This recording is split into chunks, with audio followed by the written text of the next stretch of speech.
you are looking for the most viewed, most famous sci-fi movies you can watch on Amazon, this video is not for you. We will give you underrated hidden gems of science fiction genre, movies you didn't watch or even heard about. So, prepare to discover most weird, beautiful, haunting, and imaginative sci-fi films you can watch on Amazon Prime now.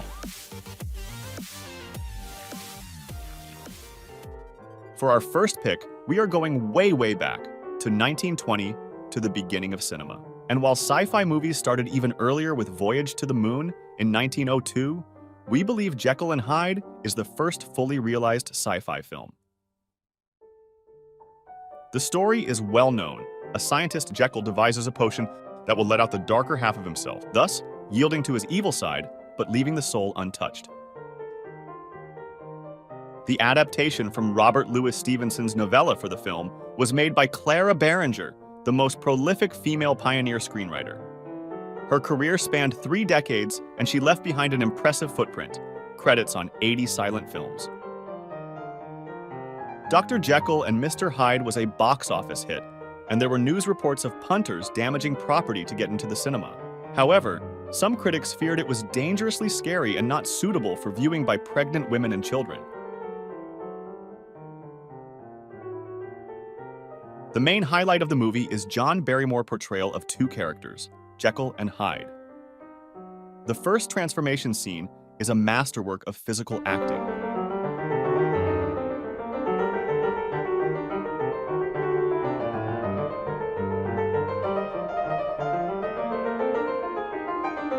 With no makeup or any special artificial tricks, he is able to transform himself so completely that it can be hard to imagine that it is even the same person.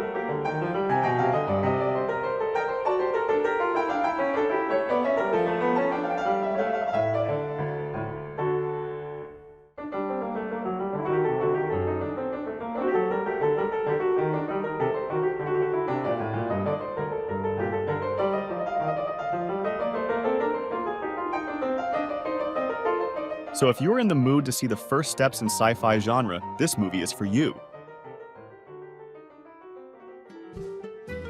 Now let's jump forward 100 years and visit a city in the middle of nowhere. Brilliant cast? Check. Amazing cinematography? Check. Clever dialogues? Who hit you? Nobody. It's grease paint to feel like my character. Oh. How does she get a black eye? In the story. Well, she doesn't in the story. It's on the inside. Okay. It's supposed to be, anyway. Check. Unexpected twists? Check. What else do you want from sci-fi film? Commentary on modern society and philosophical questions. You will have them, but maybe on the second watch. On the first watch, enjoy witty humor, unusual plot, and beautiful scenes. The film is a story within a story, structured as a television show about a playwright trying to put together a production called Asteroid City. We bounce back and forth from program about the play's creation to a production of the play itself. Thus, we have actors being actors playing actors. The result is a meta-narrative constantly folding back on itself. An alien invasion, adventure story, family drama, and all wrapped within the setting of a classic Western, where off-ramps literally lead nowhere, and the rare car chase is the only interruption to otherwise serene setting. Well, there is also occasional nuclear testing nearby. But never mind that.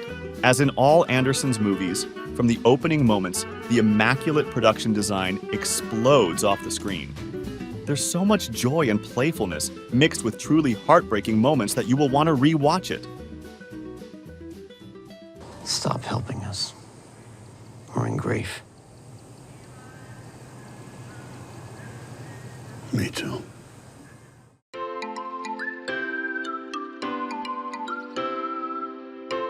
For our next pick, instead of a city, get stuck in the utopian neighborhood.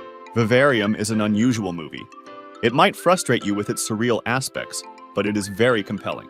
The title, Vivarium, which means a container for observing small animals in a recreation of their natural environment, provides a signpost for the movie. The plot is quite simple at first. A young couple is on the market for a new house, and after visiting one, they become trapped in a maze of endlessly reproduced rows of identical houses. All the same shade of green, all with the same surgical strip of grass out front, and all eerily empty. The couple is plunged into a suburban nightmare in this unsettling satire. Director Lorcan Finnegan describes vivarium as addressing the fantasy version of reality that we strive towards in a world where consumerism is consuming us and in which the promise of ideal living is the bait that leads many into a trap. So if you enjoy movies with satire on modern society, this paranoid fable that turns into surreal nightmare of imprisonment is for you.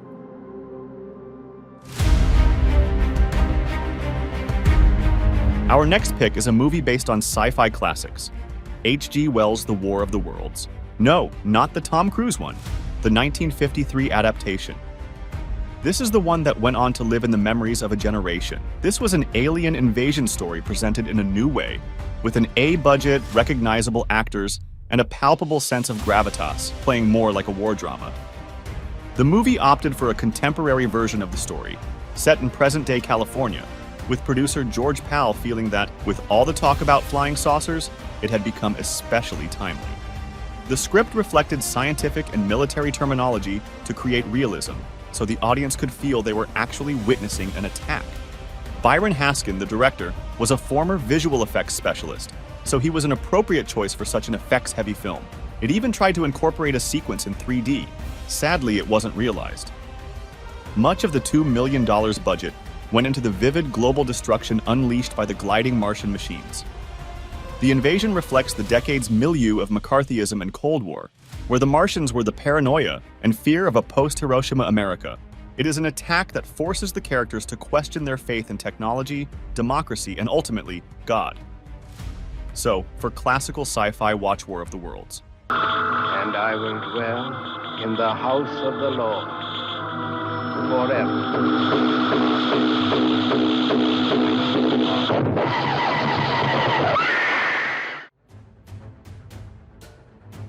Our next pick is the movie that will make you nostalgic for the past. If it reminds you of E.T. or The Fabelmans, there is a reason for that. It's an affectionate tribute to Spielberg's classics by J.J. Abrams. In a way, Spielberg, who is producer on the film, has licensed out his style to Abrams. Set in the 70s, the movie follows a group of teens who are filming their own film. They went to a remote area near a railway track. But just as they are filming, they and their camera witness a terrifying train crash, evidently part of a creepy Area 51 type conspiracy. So obviously, the characters decide to incorporate this priceless footage into their film. And as required in such films, adults are largely absent. They seem slow to realize strange things are happening.